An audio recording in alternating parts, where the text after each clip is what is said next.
welcome to my channel. Let's read and learn with Jyotsna. This is part 10 of the chapter 6 Life Processes of Class 10th NCERT. In this video, we will discuss the notes from the topic respiration, transportation in plants and animals. इससे पहले हम NCERT से ये chapter पढ़ के ख़त्म कर चुके हैं, जिसमें हमने वर्ड टू वर्ड रीड किया है और अच्छे से समझाया भी है सब कुछ। तो जिन्होंने भी पहले की वीडियोस नहीं देखी हैं, प्लीज़ उनसे रिक्वेस्ट है कि वो वीडियोस ज़रूर देख लें, जिससे कि आपको ये नोट समझने में ईजी होगा। तो शुरू करते हैं आज की video. So the first is respiration. ये हम पढ़ चुके हैं। इसमें हमने देखा था कि ब्रीदिंग और सेलुलर रेस्पिरेशन होता है। तो ब्रीदिंग और रेस्पिरेशन में फ़र्क क्या होता है? It involves exchange of gases that is taking in of O2 and giving out of CO2। मतलब ब्रीदिंग में हम क्या करते हैं, सिंपली एक्सचेंज ऑफ गैसेस होता है हमारे ब्रीदिंग प्रोसेस में, सांस को अंदर लेना और सांस को बाहर छोड़ना हमारी बॉडी से। तो हम अंदर क्या लेते हैं, ऑक्सीजन, और गिव आउट क्या करते हैं, कार्बन डाइऑक्साइड। तो ये जो प्रोसेस हमारा कंटिन्यूस चल रहा है, ब्रीदिंग कहते हैं हम इसको। जबकि रेस्पिरेशन क्या होता है? It is the oxidation of food to release energy. Respiration वो प्रोसेस है जिसमें हम ऑक्सीजन का यूज़ करते हैं, जो हमने टेक इन की है थ्रू ब्रीदिंग। किस लिए? ऑक्सीडेशन ऑफ फूड के लिए। जो हमने फूड टेक इन किया उसको हमने ऑक्सीडाइज करना है। हमने पढ़ा था कि कॉम्प्लेक्स मटेरियल को सिंपल में ब्रेक डाउन करने के लिए वेरियस प्रोसेसेस होते हैं, उसका है एक पार्ट ऑक्सीडेशन। ये क्या है? ऑक्सीडेशन ऑफ फूड है, जिससे क्या होगा, एनर्जी रिलीज हो। तो दोनों में फ़र्क पता चल गया। सेकंड पॉइंट डिस्कस कर लेते हैं। ब्रीदिंग में क्या है? It is between organism and the environment. वो सही बात है। ब्रीदिंग क्या हो रहा है? हम एक्सचेंज ऑफ गैसेस कहाँ से कर रहे हैं? एनवायरनमेंट से ले रहे हैं गैसेस, और हम ऑर्गेनिज्म है तो हमारे बीच में हो रही है ये ब्रीदिंग। मतलब ऑर्गेनिज्म और एनवायरनमेंट के बीच में होती है। जबकि जो ये रेस्पिरेशन है वो कहाँ होती है? It takes place inside the cells and is catalysed by a number of enzymes. Respiration कहाँ होगी? हमारे सेल्स के अंदर होगी, ठीक है। And is catalysed by number of enzymes, और बहुत सारे एंजाइम्स के द्वारा ये कैटलाइज भी किया जाएगा, जो हम क्या यूज़ करते हैं? बायो कैटलिस्ट, ठीक है। So next point is no energy is release in breathing process. Breathing process में कोई एनर्जी रिलीज नहीं हो रही है। हम सिंपली सांस क्या ले रहे हैं? सांस ले रहे हैं, टेक इन कर रहे हैं ऑक्सीजन को और गिव आउट कर रहे हैं कार्बन डाइऑक्साइड को। तो कोई एनर्जी रिलीज नहीं हो रही है। whereas in respiration energy is released. The last point is it is a physical process. Which one? Breathing. Breathing क्या है? एक physical process है, इसमें कोई chemical involve नहीं है, ठीक है। और respiration क्या है? It is a biochemical process, क्योंकि इसमें enzymes भी हमारे involve हैं। और हमने NCERT में भी पढ़ा था कि various redox reactions, मतलब कि रिडक्शन एंड ऑक्सीडेशन रिएक्शंस होती रहती हैं यूजिंग द बायोकैटलिस्ट, जो कि क्या होते हैं? एंजाइम्स होते हैं। वो किस लिए यूज़ होती हैं? To break down the food, to release energy. ये हम सब एनसीईआरटी में पढ़ चुके हैं, इसलिए मैंने बोला है कि पहले उन वीडियोस को जाके ज़रूर देखिए जिन्होंने वो वीडियोस नहीं देखी हैं, और तब आप इस नोट्स को देखेंगे तो आपको सब कुछ समझ आएगा। So the next point is types of respiration. ये हम पढ़ चुके हैं पहले। The nutrition taken in is used in cells to provide energy for various life processes। जो हमने न्यूट्रिशन लिया वो हमने कैसे यूज़ करना है? हमारे जो सेल्स हैं वो यूज़ करेंगे किस लिए? एनर्जी प्रोवाइड करने के लिए। वही फूड को ब्रेक डाउन करना है। न्यूट्रिशन क्या था? फूड ही था, उसी से हमें मिलता है nutrition. For various life processes, अलग अलग जो लाइफ प्रोसेसेस हमारी बॉडी में हो रहे हैं उनके लिए। तो वो लाइफ प्रोसेसेस कौन कौन से हैं? वो लाइफ प्रोसेसेस हमने पढ़ा था, एक तो ये रेस्पिरेशन ही है, एक डाइजेशन हो गया, एक्सक्रीशन प्रोसेस हो गया, ये सब हमने देखा था उसमें। Diverse organism do this in different ways. अलग अलग ऑर्गेनिजम्स में ये जो रेस्पिरेशन होता है और ये जो न्यूट्रिशन को टेक इन करना फिर उसे यूज़ करना एनर्जी के लिए, ये अलग अलग ऑर्गेनिज्म में अलग अलग वेज में होता है। तो first step in all organism is same. तो सभी ऑर्गेनिजम्स में जो फर्स्ट स्टेप होता है वो सेम रहता है, जो कि क्या होता है? Break down of glucose molecule into a 3 carbon molecule called pyruvate.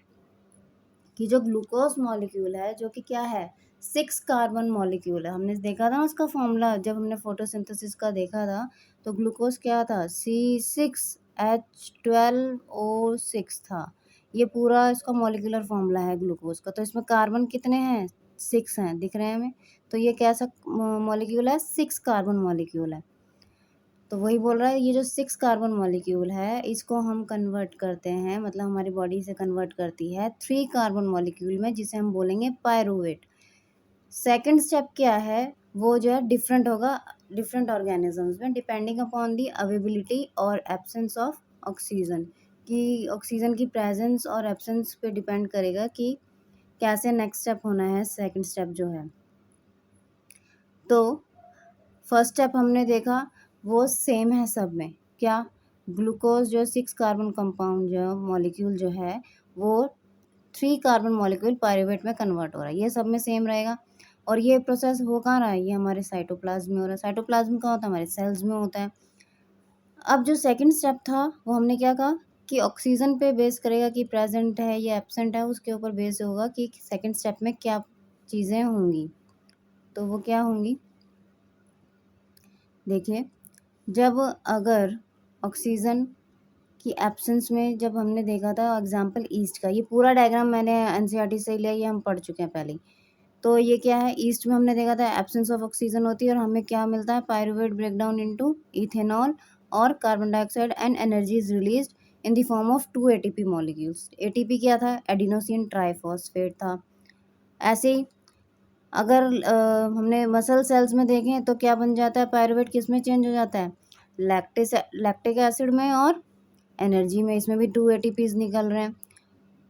Where as in presence of oxygen जो रिएक्शन होती है माइटोकॉन्ड्रिया में होती है और उसमें जो है पायरूवेट कंप्लीटली ब्रेक डाउन हो जाता है किसमें, CO2 में।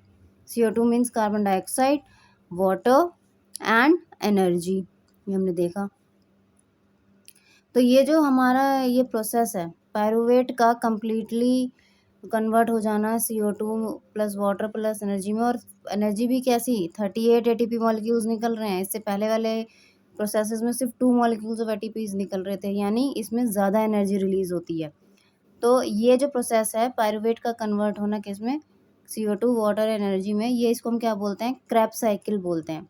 एक साइंटिस्ट थे क्रैब, उन्होंने ही ये स्टेप्स बताए थे कि कैसे होता है ब्रेकडाउन हमारी बॉडी में फूड का, कैसे पायरूवेट जो है चेंज हो जाता है CO2 वाटर एनर्जी में। तो उन्हीं के नाम पे ये क्रैब साइकिल नाम रख दिया, ठीक है। और उससे पहले जो ये फर्स्ट स्टेप है ग्लूकोज का पायरूवेट में चेंज होना, इस प्रोसेस को हम बोलते हैं ग्लाइकोलिसिस। ये एनसीईआरटी में नहीं था, ये मैंने एक्स्ट्रा आपको बताया, तो ये पता होना चाहिए। So next move on to the next slide, let's see what is there. क्योंकि हम टाइप्स ऑफ रेस्पिरेशन देख रहे थे तो हमने देखा एक प्रेजेंस ऑफ ऑक्सीजन में हो रहा है रेस्पिरेशन और एक एब्सेंस ऑफ ऑक्सीजन में हो रहा है। तो जो प्रेजेंस ऑफ ऑक्सीजन में होगा उसे हम क्या कहेंगे, एरोबिक रेस्पिरेशन, और जो एब्सेंस ऑफ ऑक्सीजन में होगा उसे हम कहेंगे एनारोबिक रेस्पिरेशन। तो ये जो हमारा एरोबिक रेस्पिरेशन होता है ये कहाँ होता है, माइटोकॉन्ड्रिया में। ये अभी हमने देखा ही है प्रेजेंस ऑफ, जिसमें प्रेजेंस ऑफ ऑक्सीजन में किस में कन्वर्ट हो रहा था, pyruvate, CO2 water and 38 molecules of ATP, energy is releasing in the form of 38 molecules of ATP। और एनारोबिक रेस्पिरेशन कहाँ हो रही है, साइटोप्लाज्म में होगी। Glucose is completely broken down into carbon dioxide and water. Aerobic में हमने देखा था कम्प्लीटली ब्रोक डाउन हो रहा था ग्लूकोज, पहले पायरूवेट में, फिर पायरूवेट किस में, CO2 और वाटर में। जबकि यहाँ पे जो है ग्लूकोज जो है इनकम्प्लीटली ऑक्सीडाइज्ड होता है, किस में चेंज हो जाता है, या तो इथेनॉल में। इथेनॉल में कहाँ चेंज हो रहा था, ईस्ट में, या फिर लैक्टिक एसिड में। लैक्टिक एसिड में कहाँ पे चेंज हो रहा था, मसल सेल्स में, ठीक है।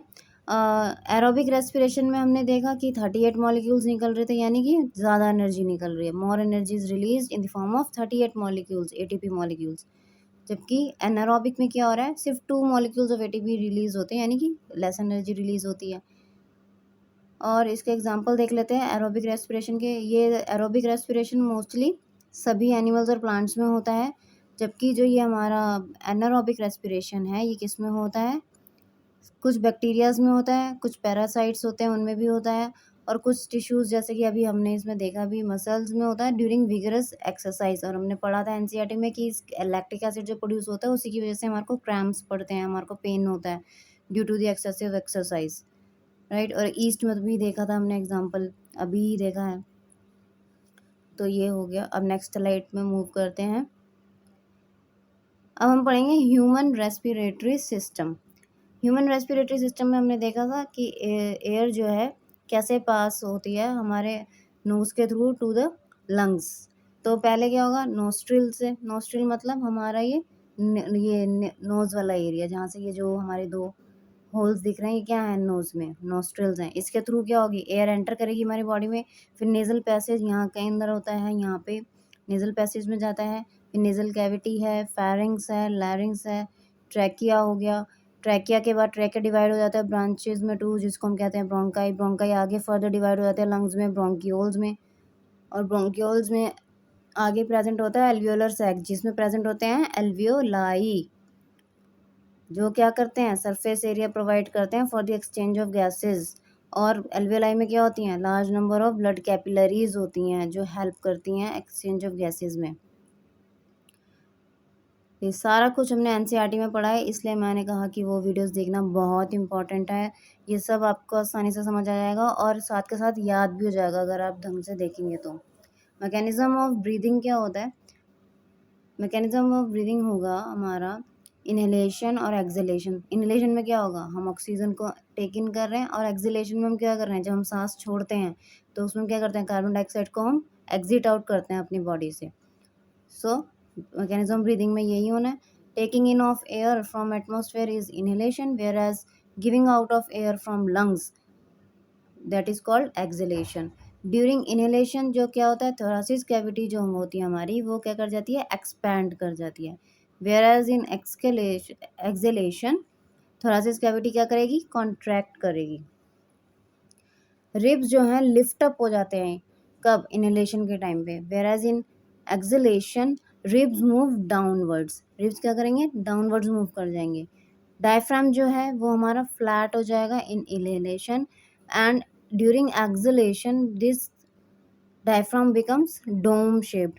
ये आपको यहाँ पे डायग्राम में मैंने बना के भी दिखाया कि देख रहे हैं, इनहेलेशन में जब हम टेक इन करते हैं एयर, तो जो ये डायफ्राम है जो ब्लैक कलर में मैंने बनाया है, ये क्या हो जाता है, फ्लैट हो जाता है।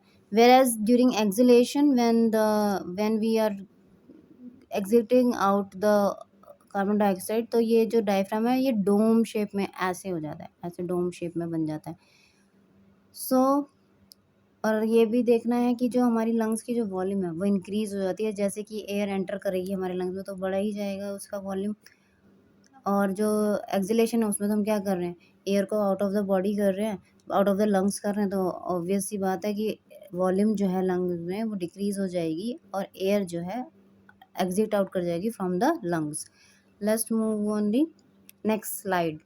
Exchange of gases between alveolus, blood and tissues. जो एक्सचेंज होना है गैसेस का किसके बीच में, एल्वियोलस यानी कि एल्वियोलाई, सिंगुलर के लिए हमने एल्वियोलस यूज़ करना था, मैंने बताया है एनसीईआरटी में, और प्लूरल वर्ड होगा इसका एल्वियोलाई।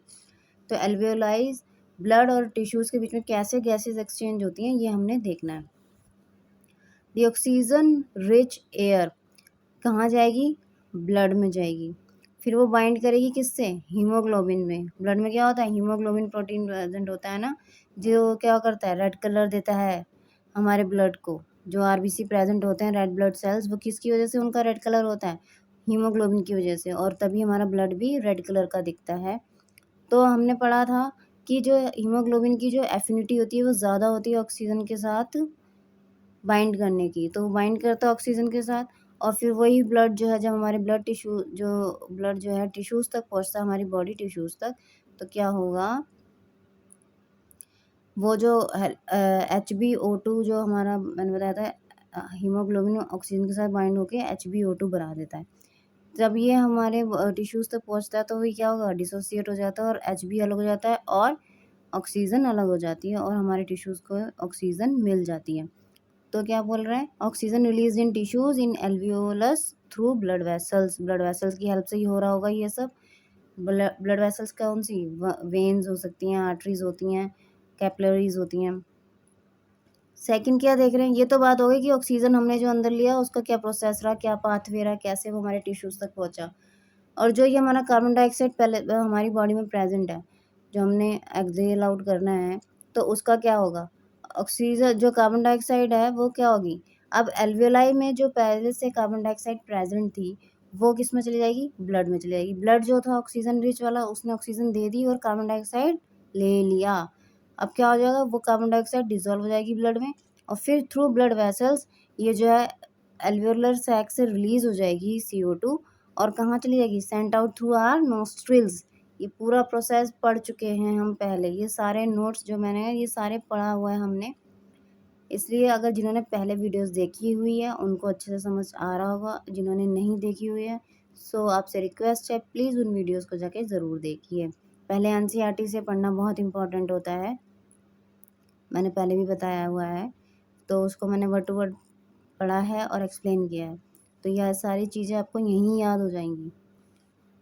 अब नेक्स्ट देखते हैं कि जो टेरेस्ट्रियल ऑर्गेनिजम्स होते हैं वो एटमॉस्फेरिक ऑक्सीजन को यूज़ करते हैं फॉर द रेस्पिरेशन, जबकि जो एक्वेटिक एनिमल्स होते हैं वो जो है डिजॉल्व्ड ऑक्सीजन को यूज़ करते हैं रेस्पिरेशन के लिए। इसके ऊपर बेस्ड एक क्वेश्चन भी था जो मैंने डिस्कस किया था, वो क्या था वो उस वीडियो में जाके ही आपको पता चलेगा। अब क्या है मैकेनिज्म ऑफ रेस्पिरेशन, तो हमने इसको डायग्राम के थ्रू समझाया है। तो क्या है, लंग्स में जो है एयर आई, ठीक है, आउट ऑफ द एटमॉस्फेयर, उसको क्या कहा हमने, ब्रीदिंग से हमने क्या किया, एयर को इनहेल किया, टेक इन किया ऑक्सीजन को, और कार्बन डाइऑक्साइड जो है बाहर जा रही है, एक्सेल आउट कर रहे हैं हम। अब जो है ऑक्सीजन जो एंटर करेगी वो कहाँ हो जाएगी, diffusion of gases between lungs and blood, वही जो डिफ्यूजन होगा गैसेस का बिटवीन लंग्स एंड ब्लड कैसे होगा, जो ऑक्सीजन रिच ब्लड होगा वो हीमोग्लोबिन के साथ ऑक्सीजन जो है HbO2 बनाएगा, और जैसे ही वो एल्वियुलर सैक में पहुंचता है एल्वियोलाई के पास तो ऑक्सीजन रिलीज कर देता है, और कार्बन डाइऑक्साइड जो प्रेजेंट होती है एल्वियोलाई में उसको ये ब्लड ले लेते हैं, एंड थ्रू फिर क्या होगा, वो जो ऑक्सीजन है वो ट्रांसपोर्ट कर दिया जाएगा पूरी बॉडी में with the help of blood vessels, right. और ऐसे ही कार्बन डाइऑक्साइड जो टिश्यूज़ में प्रेजेंट है फिर वो लंग्स तक पहुंचता है, लंग्स में वो एल्वियोलाई से कहाँ जाएगा, ब्लड से, ब्लड में ज्वाइन कर देता है, फिर वो रिलीज हो जाता है थ्रू आवर नोस्ट्रिल्स। यही हमने ऊपर पढ़ा है, ये हमने पूरा डायग्राम से समझा दिया। अब क्या है नेक्स्ट नेक्स्ट स्लाइड में क्या है, ये ह्यूमन रेस्पिरेटरी सिस्टम का डायग्राम है, तो हमने पढ़ा है ये, उसमें भी डिस्कस किया था। ये माउथ होता है, फेरिंग्स जो है ये रहा, और उसी के नीचे होता है ये लैरिंग्स जिसे वॉइस बॉक्स बोलते हैं।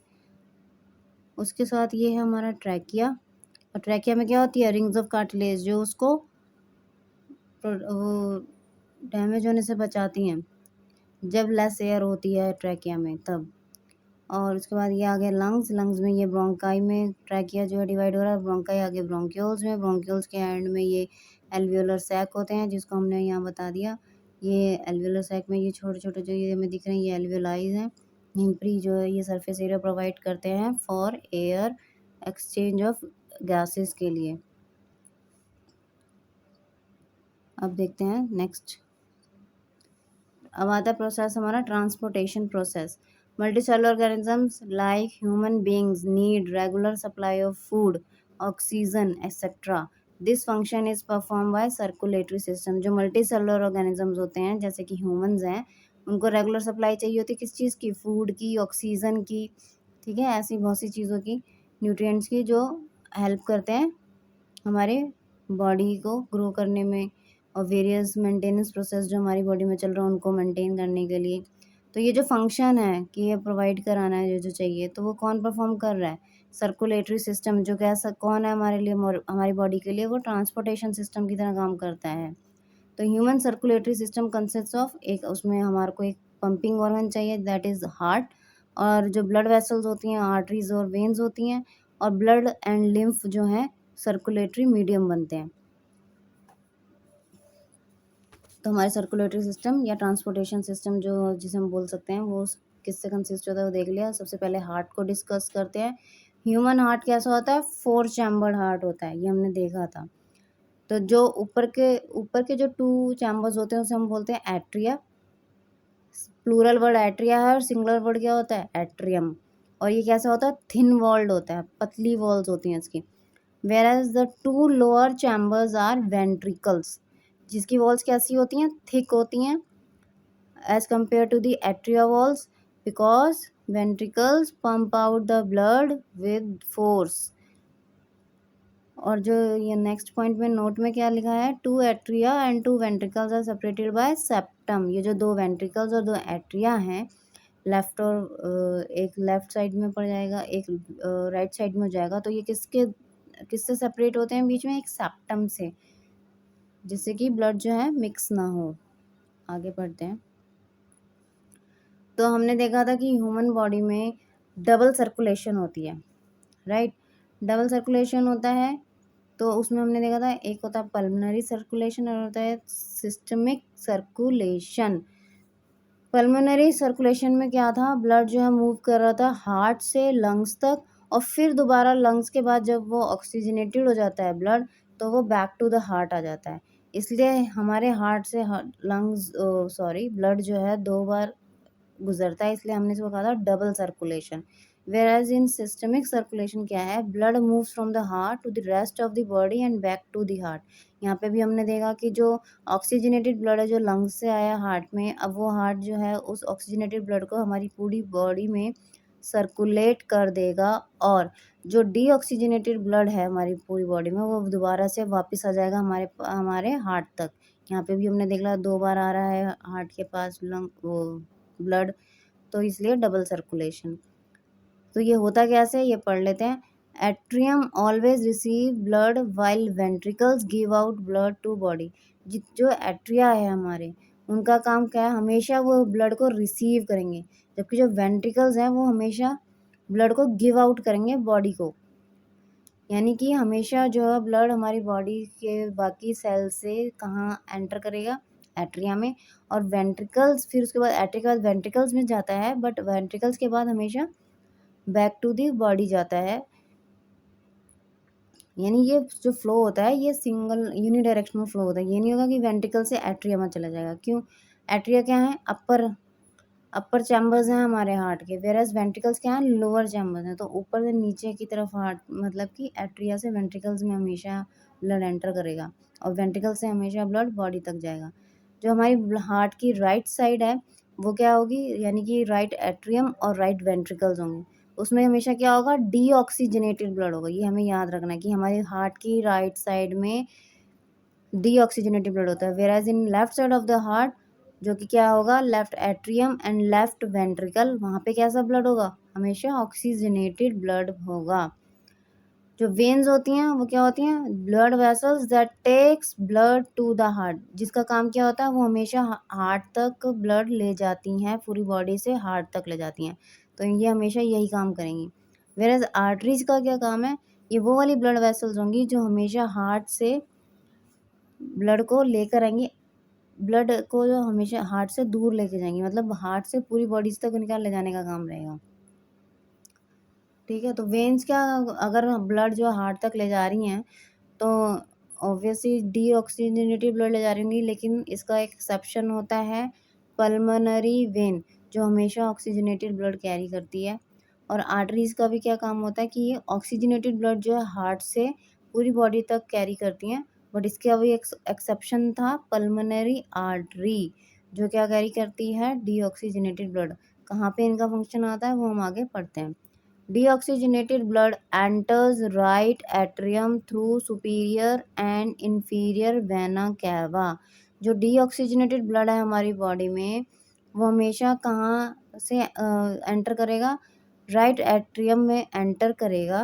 किसके through, superior and inferior vena cava. ये क्या है, ये वो वेन्स हैं जो, सुपीरियर वेना कावा वो वेन है जो हमारी बॉडी के अपर पार्ट से, हेड के साइड से जो है ये ब्लड, डीऑक्सीजनेटेड ब्लड जो है कलेक्ट करके लाएगी, वो वाली वेन्स हैं। और कहाँ, तो वो सारी वेन्स जो है उस वेना कावा में, सुपीरियर वेना कावा में लाके वो डीऑक्सीजनेटेड ब्लड दे देंगी। वेराज इन्फीरियर वेना कावा मतलब वहाँ पे वो वेन्स जो हैं डीऑक्सीजनेटेड ब्लड लेकर आती हैं जो हमारे बॉडी के लोअर पार्ट से लेकर आ रही हैं डीऑक्सीजनेटेड ब्लड, राइट। तो सुपीरियर समझ गए आप, हमारी बॉडी के ऊपर वाला हिस्सा, यानी हेड रीजन जो है, हेड वाला जो रीजन है वहाँ से जो सारा डीऑक्सीजनेटेड ब्लड आएगा।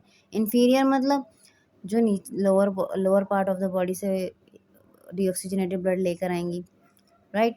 फ्रॉम राइट एट्रियम, अब राइट एट्रियम में आ गया। अब हमने क्या पढ़ा है, एट्रिया से हमेशा ब्लड जो है वेंट्रिकल्स में मूव कर जाता है। तो एट्रियम में रिसीव किया ब्लड बॉडी से, और फिर वो कहाँ गया, डीऑक्सीजनेटेड ब्लड आया है उसमें, राइट साइड है तो डीऑक्सीजनेटेड ब्लड होगा। और वो कहाँ एंटर कर जाएगा, राइट वेंट्रिकल में थ्रू ट्राइकस्पिड वॉल्व। तो जो राइट एट्रियम और राइट वेंट्रिकल होता है, इनके बीच में एक ट्राइकस्पिड वेल्व प्रेजेंट होता है जो प्रिवेंट करता है back flow of the blood from ventricles to atria, right, कि वापस ब्लड जो है वेंट्रिकल से एट्रिया में ना चला जाए। अब हमें नेक्स्ट देखना है, from right ventricle deoxygenated blood is pumped out through pulmonary artery to lungs for रीऑक्सीजनेशन।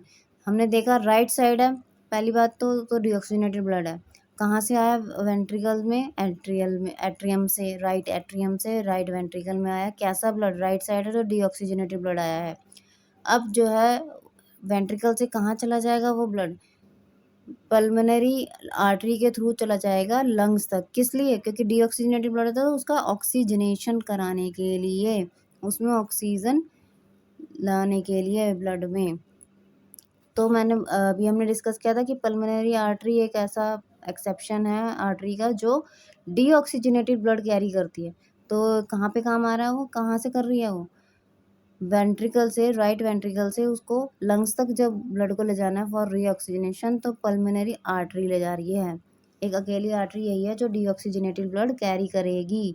In the lungs by diffusion process gaseous exchange takes place and blood gets oxygenated. Lungs में वही सारा होगा प्रोसेस डिफ्यूजन का, gases exchange का, जो हमने भी पढ़ा कि एल्वियोलस में कैसे एक्सचेंज होता है गैसेस का, वैसे ही गैस एक्सचेंज हो जाएगा, ऑक्सीजन जो हमारे ब्लड में आ जाएगी और कार्बन डाइऑक्साइड रिलीज हो जाएगी एंड ब्लड गेट्स ऑक्सीजनेटेड। हमारा ब्लड कैसा हो जाएगा, ऑक्सीजनेटेड हो जाएगा। अब ऑक्सीजनेटेड ब्लड आ गया हमारे वो उसमें, अब ऑक्सीजनेटेड ब्लड हो गया है तो उसको हम कहाँ कैरी करेंगे, दोबारा से हार्ट तक जाना होगा लंग्स से वापस, तभी तो डबल सर्कुलेशन की बात होती है। ऑक्सीजनेटेड ब्लड है तो कौन कैरी करेगा, पल्मोनरी वेन कैरी करेगी, जो कि एक्सेप्शन है, जो अकेली वेन ऐसी है जो ऑक्सीजनेटेड ब्लड कैरी करती है। कहाँ करेगी, अब लेफ्ट साइड में ले जाना होगा क्योंकि ऑक्सीजनेटेड ब्लड की बात है तो लेफ्ट साइड में जाएगा हमेशा, और लेफ्ट में भी कहाँ जाएगा, एट्रियम में, क्योंकि ब्लड हमेशा रिसीव कौन करता है, एट्रियम पहले, उसके बाद वो एट्रियम से वेंट्रिकल्स में जाता है, और वेंट्रिकल्स का काम है कि पूरी बॉडी में या दूसरे बॉडी पार्ट तक ब्लड को सप्लाई आउट करना, पंप आउट करना।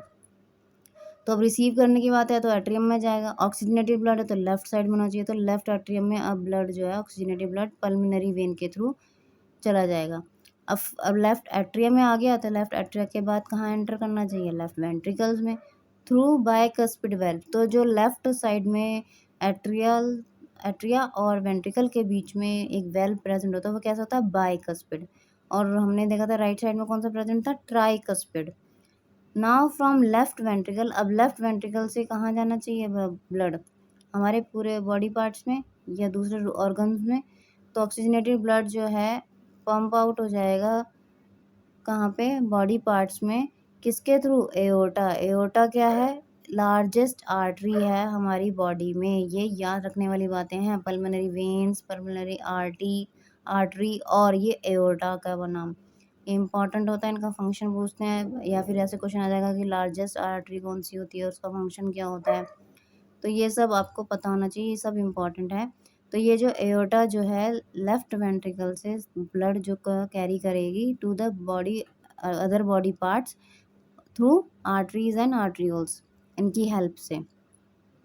तो यही चीज़ हमने डायग्राम के थ्रू हमने देखा है, क्या, सुपीरियर और इन्फीरियर वेना कैवा से कहाँ आएगा ब्लड, राइट एट्रियम में आएगा, राइट एट्रियम में डीऑक्सीजनेटेड ब्लड, फिर राइट वेंट्रिकल में चला जाएगा, राइट वेंट्रिकल से हमने देखा लंग्स तक जा रहा है थ्रू पल्मोनरी वेन्स के हेल्प से, है ना, और सॉरी पल्मोनरी आर्टरी के हेल्प से, यहाँ पे पल्मोनरी आर्टरी आना था, मैं लिखना भूल गई शायद।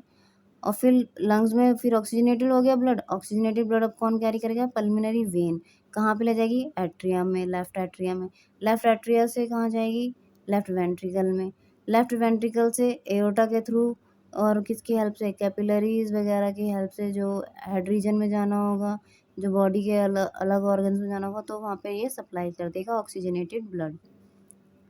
तो आई होप आपको ये समझ आ रहा होगा, इजी है सब कुछ, अगर आप ध्यान से पढ़ेंगे तो आपको सब समझ आएगा। तो एक कार्डियक साइकिल में या फिर एक हार्ट बीट में क्या क्या सीक्वेंस होते हैं, वो हम एक बार डिस्कस कर लेते हैं दोबारा। वही सब रिपीट होगा जो अभी हमने पढ़ा है, लेकिन आंसर हमें क्वेश्चन जैसा आएगा उसके हिसाब से लिखना होगा। इस वजह से अलग अलग चीज़ें देखना भी ज़रूरी है विद डायग्राम। तो अभी अगर हम देखें कि 4 चैम्बर्स जो हैं हार्ट के सारे कैसे हैं, रिलैक्स होंगे पहले। फिर जो राइट साइड है हार्ट का, उसमें क्या चेंजेस आएगा, जो सुपीरियर और इंफीरियर वेना कैवा है वो क्या करेंगी, ब्लड को पोर कर देंगी, कहाँ डाल देंगी, इनटू राइट एट्रिया, ये हमने देखा ही अभी। और ये ब्लड कैसा है, डीऑक्सीजनेटेड। साथ साथ जो चेंजेस हो रहे होंगे लेफ्ट साइड में हार्ट के, वो क्या होंगे, जो पल्मोनरी वेन है वो लंग्स से ऑक्सीजनेटेड ब्लड को जो है पोर कर रही होगी लेफ्ट एट्रियम में।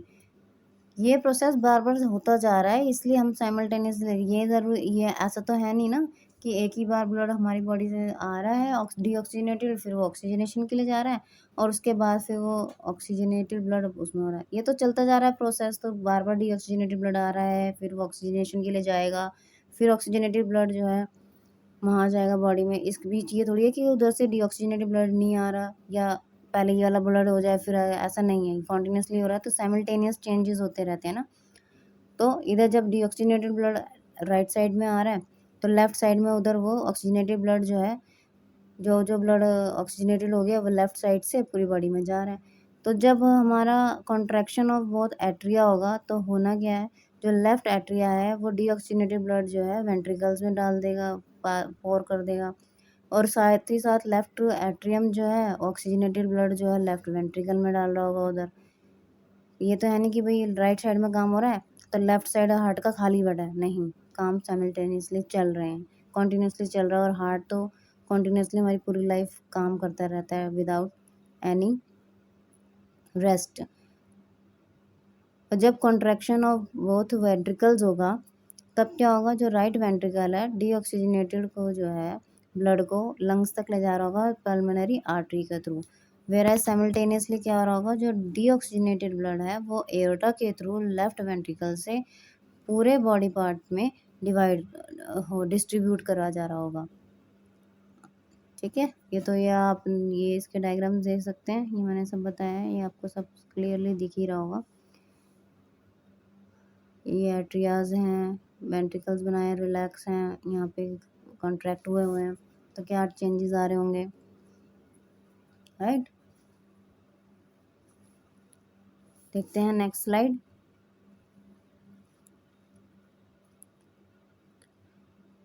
अब हमने पंपिंग ऑर्गन हार्ट का देख लिया, अब उसके बाद हम ब्लड देखते हैं। ब्लड कैसा होता है, फ्लूइड कनेक्टिव टिश्यू होता है। इसमें दो कंपोनेंट्स होते हैं, एक होता है ग्रैन्युलर कंपोनेंट, एक होता है लिक्विड कंपोनेंट। ग्रैन्युलर कंपोनेंट में क्या आ जाएगा, ब्लड कॉर्पस्कल्स, मतलब कि ब्लड सेल्स आ जाएंगे, जैसे कि red blood cells, blood platelets, white blood cells. तो रेड ब्लड सेल्स में हीमोग्लोबिन होता है, पता ही है हम लोगों को, और ये क्या कैरी करते हैं, ऑक्सीजन और कार्बन डाइऑक्साइड। ब्लड प्लेटलेट्स क्या करती हैं, हेल्प इन क्लॉटिंग करती हैं, ब्लड क्लॉटिंग। और डब्ल्यूबीसीज का क्या काम होता है, वाइट ब्लड सेल्स का, ये हमारी बॉडी का डिफेंस सिस्टम होते हैं, जो हमारे को वेरियस इन्फेक्शंस वगैरह से, बीमारियों से बचाता है। इम्यूनिटी सिस्टम, जो हमारा इम्यून सिस्टम है वो इसी की वजह से होता है स्ट्रॉन्ग। तो provide body defence bye engulfing germs and producing antibodies, ये हमारी बॉडी को क्या प्रोवाइड करता है, डिफेंस। कैसे, ये जो जर्म्स को क्या कर जाता है, एनगल्फ कर जाता है और एंटीबॉडीज प्रोड्यूस करता है, जो अलग अलग बीमारियों से लड़ती है हमारी बॉडी में। प्लाज्मा जो है क्या है, लिक्विड कंपोनेंट है, कैसे कलर का होता है, येलो कलर का फ्लूइड होता है, जिसमें 90% वाटर होता है और 10% ऑर्गेनिक सब्सटेंसेस होते हैं, जैसे कि प्रोटीन्स। प्रोटीन्स के नाम कौन कौन से देखे अगर हम, एल्ब्यूमिन और ग्लोब्यूलिन। और क्या प्रेजेंट होता है इसमें, इनऑर्गेनिक मिनरल्स, आयंस भी प्रेजेंट होते हैं। लिम्फ क्या है, नेक्स्ट फ्लूइड क्या होता है, ब्लड में देखा जाए लिम्फ होता है। लिम्फ कैसा होता है, ये भी एक येलो कलर का फ्लूइड होता है, जो क्या होता है, ब्लड कैपिलरीज में जो स्पेसिस होती हैं, इंटरसेलुलर स्पेसिस, वहाँ पे प्रेजेंट होता है। और इसमें क्या होते हैं, लेस प्रोटीन्स प्रेजेंट होते हैं as compare to blood plasma.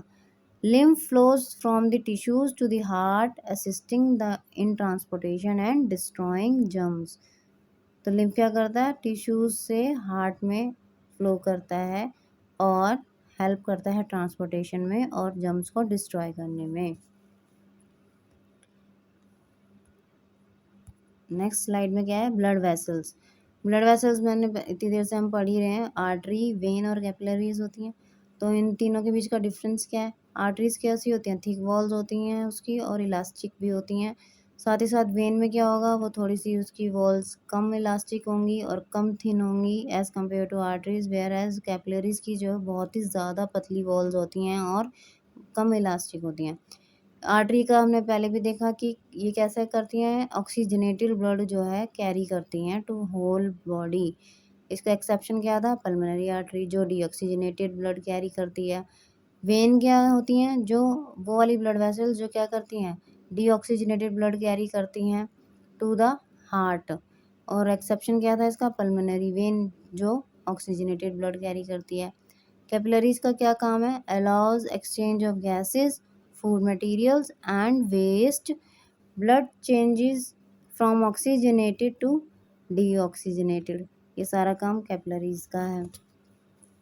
अब क्या है, ऑल्सो कॉल्ड डिस्ट्रीब्यूटिव वेसल। कौन, आर्टरी को कैसे बोलते हैं हम, डिस्ट्रीब्यूटिव वेसल। क्यों, क्योंकि ये जो है ऑक्सीजनेटेड ब्लड जो है पूरी बॉडी में डिस्ट्रीब्यूट करने में हेल्प करती हैं। वेन कैसी हैं, कलेक्टिंग वेसल्स। क्यों, क्योंकि ये डीऑक्सीजनेटेड ब्लड को कलेक्ट करती हैं पूरी बॉडी से और फिर उसको कहाँ ले जाती हैं, हार्ट तक ले जाती हैं, जिससे कि वो फिर हार्ट से लंग्स तक जाए और ऑक्सीजनेटेड हो जाए। Blood flows from arterioles to venules. Capillary में हमने देखा कि ब्लड कहाँ से फ्लो करता है, आर्ट्रियोल्स और वेन्यूल्स, आर्ट्रियोल से वेन्यूल्स तक। आर्टरी में क्या है, blood flows with pressure and with jugs.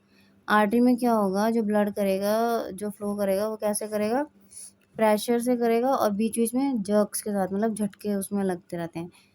वेराज in veins क्यों हो रहा है ऐसा, क्योंकि उसकी थिक वॉल्स और इलास्टिक भी है। ल्यूमेन जो है बीच का जो सरफेस है बहुत कम होता है उसमें, जिससे ब्लड फ्लो करता है। Blood flows with low pressure and smoothly, किसमें, वेन में।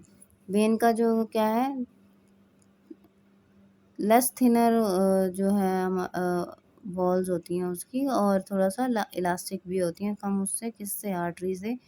तो ब्लड कैसे फ्लो करता है, लो प्रेशर से फ्लो करता है और स्मूथली फ्लो करता है विदाउट एनी जर्क। कैपिलरीज में कैसे फ्लो कर रहा है, बहुत ही कम ब्लड प्रेशर होता है और स्मूथली ब्लड जो है फ्लो करता है। अच्छा, अब इससे पहले हमें ये देखना है, तो हमारा ये ट्रांसपोर्टेशन टॉपिक ख़त्म हो गया है, लेकिन हमने क्या पढ़ा था, single circulation of blood in fish. Fish में हमने देखा था कि एक ही बार हार्ट से जो है ब्लड हो एक ही बार जाता है हार्ट तक और फिर वहाँ से पूरी बॉडी में डिस्ट्रीब्यूट हो जाता है, तभी हमने इसको सिंगल सर्कुलेशन बोला था। क्या होगा, बॉडी ऑर्गन से डीऑक्सीजनेटेड ब्लड आएगा और कहाँ जाएगा, हार्ट तक जाएगा। फिर हार्ट से डीऑक्सीजनेटेड ब्लड कहाँ जाना है, गिल्स तक। गिल्स क्या है यहाँ पे, जैसे हमारी बॉडी में लंग्स हैं वैसे इनके यहाँ गिल्स है, तो यहीं पर ही डीऑक्सीजनेटेड ब्लड जाएगा और ऑक्सीजनेशन होगा उसका। फिर जो ऑक्सीजनेटेड ब्लड हो गया वो फिर से कहाँ चला जाएगा, सीधा बॉडी ऑर्गन्स में चला जाएगा, ना कि पहले हार्ट के पास जाएगा और फिर यहाँ आएगा। जबकि हमारी ह्यूमन बॉडी में क्या होता है, लंग्स से पहले हार्ट पे आता है और फिर वो बॉडी पर डिस्ट्रीब्यूट होता है। तभी हमने इसको क्या बोल दिया, ये सिंगल सर्कुलेशन है। क्यों, क्योंकि हार्ट से सिर्फ एक ही बार होके गुजर रहा है ब्लड। तो ये तो फिशेस में हमने देखा था। अब आती है बात हमारे ह्यूमन बींग्स में, जो डबल सर्कुलेशन होता है। तो वही देखिए, ये राइट साइड जो है, यहाँ पे जो डीऑक्सीजनेटेड ब्लड आ रहा है, फिर वो जो है पल्मोनरी आर्टरी के थ्रू लंग्स तक जाएगा, लंग्स में ऑक्सीजनेशन होगा उसका, ऑक्सीजनेशन के बाद वो ऑक्सीजनेटेड ब्लड लेफ्ट एट्रियम से फिर लेफ्ट वेंट्रिकल में थ्रू बाइकस्पिड वाल्व एंटर करेगा और फिर एओर्टा के थ्रू कहाँ चला जाएगा, बॉडी टिश्यूज़ में, राइट। तो ये लेफ्ट साइड है हार्ट की और ये राइट साइड है। तो राइट साइड में हमेशा डीऑक्सीजनेटेड ब्लड होगा और लेफ्ट साइड में हमेशा ऑक्सीजनेटेड ब्लड होगा। तो क्योंकि हार्ट से 2 बार हम ब्लड जो है होके गुजरता है, तो इसलिए डबल सर्कुलेशन ऑफ ब्लड हो गया। ये तो था ट्रांसपोर्टेशन इन ह्यूमन बींग्स। अब हमें पढ़ना है transportation in plants. Transportation in plants में क्या था, हमने देखा था जाइलम और फ्लोएम होते हैं जो हेल्प करते हैं ट्रांसपोर्टेशन में इन प्लांट्स। जाइलम क्या करता है, वाटर और मिनरल्स को फ्लो करता है, कंडक्ट करता है from roots to the other parts of the plant body. Whereas phloem क्या कर रहा था, जो फोटोसिंथेसिस से फूड प्रिपेयर किया है लीव्स में, उस फूड को ट्रांसपोर्ट करना होता है बाकी बॉडी पार्ट्स में प्लांट्स में, तो वो काम कौन करता है, फ्लोएम टिश्यूज करते हैं।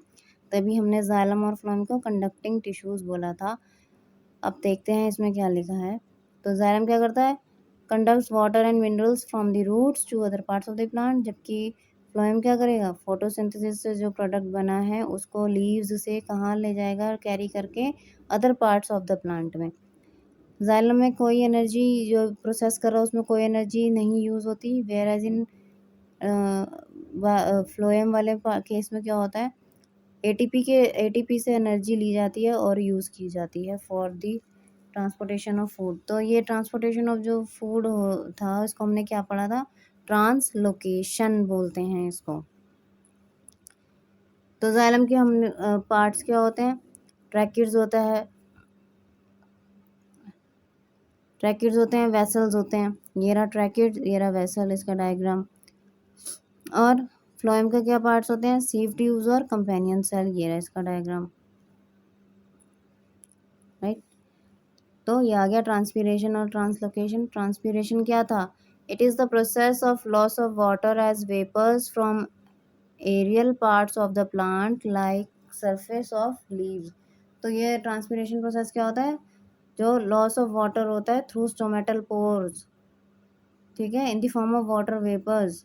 कहाँ से होगा, ये एरियल पार्ट्स जो हैं प्लांट के, जैसे कि लीव्स से सबसे ज़्यादा ट्रांसपीरेशन प्रोसेस होता है, स्टेम्स और स्टेम्स और बाकी पार्ट्स में भी होता है, बट सबसे ज़्यादा लीव्स से होता है थ्रू स्टोमेटल पोर्स। तो इस प्रोसेस को हमने क्या बोला, ट्रांसपीरेशन। ट्रांसलोकेशन क्या था, transportation of food made by leaves to different parts of the plant, वो अभी हमने डिस्कस किया। It results in upward movement of water in xylem vessels. Transpiration से क्या होता है, जो वाटर की अपवर्ड मूवमेंट होती है जाइलम वेसल में, वो ट्रांसपीरेशन की वजह से होती है। वो कैसे होती है, वो हमने ट्रांसपीरेशनल पुल में पढ़ा था, जो अभी मैं नेक्स्ट अभी बताऊंगी भी। और ट्रांसलोकेशन में क्या बोल रहा है, it occurs in various directions in the plant, it takes place by phloem tissues. तो जो ट्रांसलोकेशन होता है वो वेरियस डायरेक्शंस, मतलब अलग अलग प्लांट की डायरेक्शन में, अलग अलग ब्रांचेस में, अलग अलग लीव्स तक पहुंचाना होता है, अलग अलग पार्ट्स तक, तो इसलिए डिफरेंट डायरेक्शंस में फूड को पहुंचाना है। और ये किससे होगा, फ्लोएम टिश्यूज से। तो ये हमने देखा जाइलम में क्या हो रहा है, इवेपोरेशन हो रहा है लीफ में थ्रू स्टोमेटल पोर्स से। तो ये कैसा प्रोसेस है, ट्रांसपीरेशन। इससे क्या हो रहा है, और ये यहाँ पे जो सॉइल है, सॉइल से जो ये रूट हेयर्स हैं क्या कर रहे हैं, पानी ले रहे हैं सॉइल से, जो कि जाइलम में जाएगा। जाइलम से फिर कहाँ जाएगा, जो इंटरकनेक्टेड जाइलम प्रेजेंट होते हैं, जाइलम टिश्यूज किसमें, प्लांट के स्टेम में, लीव्स में और रूट्स में। हमने पढ़ा था इंटरकनेक्टेड जाइलम टिश्यूज होते हैं जो एक कंडक्टिंग चैनल बना देते हैं, जिससे कि जो पानी जो है मूव कर सके आसानी से from roots to the other parts of the plants, basically to the leaves. तो वही हो रहा है, यहाँ से रूट हेयर्स की हेल्प से जाइलम में गया, फिर जाइलम से जो स्टेम में प्रेजेंट थे जाइलम टिश्यूज, जो ये चैनल प्रेजेंट था उसमें गया और लीव्स तक पहुँच गया। तो ये दरअसल एक तरीके से ट्रांसपीरेशनल पूल वाला प्रोसेस जो है यहाँ पे ये डिस्कस किया है। और ये डायग्राम है कि जो फूड यहाँ पे लीफ ने प्रिपेयर किया है वो कहाँ जा रहा है, रूट्स तक भी जा रहा है, दूसरे बॉडी पार्ट्स तक भी जा रहा है, चाहे वो फ्लावर हो, जो है अलग दूसरे ब्रांचेज हों, स्टेम्स हों। अब क्या है, रूट प्रेशर हमने पढ़ा था, जिसकी हेल्प से जो है ये एक स्ट्रेटजी, दो तरीके की स्ट्रेटजीज हमने देखी थी, एक रूट प्रेशर और एक ट्रांसपीरेशनल पुल, जिसके हेल्प से प्लांट्स जो हैं वाटर को कंडक्ट कराते हैं अपनी बॉडी में with the help of xylem tissues. तो रूट प्रेशर वो वाला स्ट्रेटजी थी जो स्मॉल हाइट के जो प्लांट्स होते हैं, जैसे कि श्रब्स हो गए, हर्ब्स हो गए, वो यूज़ होते हैं उनके लिए, ये एनफ होता है ये वाला स्ट्रेटजी। जबकि जो ट्रांसपीरेशनल पुल था वो किसके लिए बेटर था, जो टॉल प्लांट्स होते हैं, तो उनके हाईएस्ट पॉइंट तक वाटर पहुंचाने के लिए ट्रांसपीरेशनल पुल स्ट्रेटजी काम आती है। तो यही देखते हैं, जाइलम टिश्यू में जो वेसल्स और ट्रैकिड्स हैं रूट स्टेम्स और लीव्स में प्रेजेंट, कैसे हैं वो इंटरकनेक्टेड हैं, जिससे क्या हो रहा है एक कॉन्टिन्यूस सिस्टम बन रहा है वाटर कंडक्टिंग चैनल्स का, which reach all parts of the plant, जिसकी वजह से जो है सारे पार्ट्स जो हैं प्लांट्स के वहाँ तक ये रीच करता है यानी पहुँचता है। एट द रूट्स होता क्या है कि रूट्स में जो सेल्स प्रेजेंट है जो किसके कांटेक्ट में है, सॉइल के कांटेक्ट में है, वो क्या करेंगे, वो आयंस को एक्टिवली टेकअप कर लेंगे, कहाँ से, सॉइल से, which creates a difference in the concentration of these ions between the roots and the soil। तो जो ये आयंस को टेक इन कर रहे हैं तो अब क्या होगा, एक डिफरेंस क्रिएट हो जाएगा कंसंट्रेशन ऑफ आयंस में, किसके बीच में, रूट में जो कंसंट्रेशन होगी आयंस की और सॉइल में जो कंसंट्रेशन होगी आयंस की, उसके बीच में डिफरेंस क्रिएट हो जाएगा। तो इस डिफरेंस को एलिमिनेट करने के लिए वाटर जो है मूव करता है किस में, रूट में, कहाँ से करेगा, सॉइल से मूव करेगा रूट में, जिससे कि ये जो डिफरेंस क्रिएट हुआ है कंसंट्रेशन ऑफ आयंस का ये एलिमिनेट हो जाए, रिमूव हो जाए। Therefore, there is a steady movement of water into root xylem। इससे क्या होता है, एक steady movement होती है वाटर की रूट xylem में, due to which a water column is created। एक वाटर कॉलम बन जाता है और steadily pushed upwards जो है पानी जो है ऊपर मूव कर जाता है। This root pressure strategy is enough to move water in shrubs, herbs and small trees। बताया ही मैंने पहले। और ये जो रूट प्रेशर जो इफेक्टिव कब होता है ट्रांसपोर्ट कराने के लिए पानी का, रात के समय में, during night. Transpirational pull, the loss of water through stomata is replaced by water from xylem vessels in leaves. जो वाटर जो है लूज हो जाता है, लॉस हो जाता है वाटर का, किसकी वजह से, स्टोमेटल ओपनिंग्स में। तो ये क्या था, ट्रांसपीरेशन था। तो उस पानी को रिप्लेस भी करना होता है, तो वो कैसे रिप्लेस होता है, bye water from xylem vessels in leaves.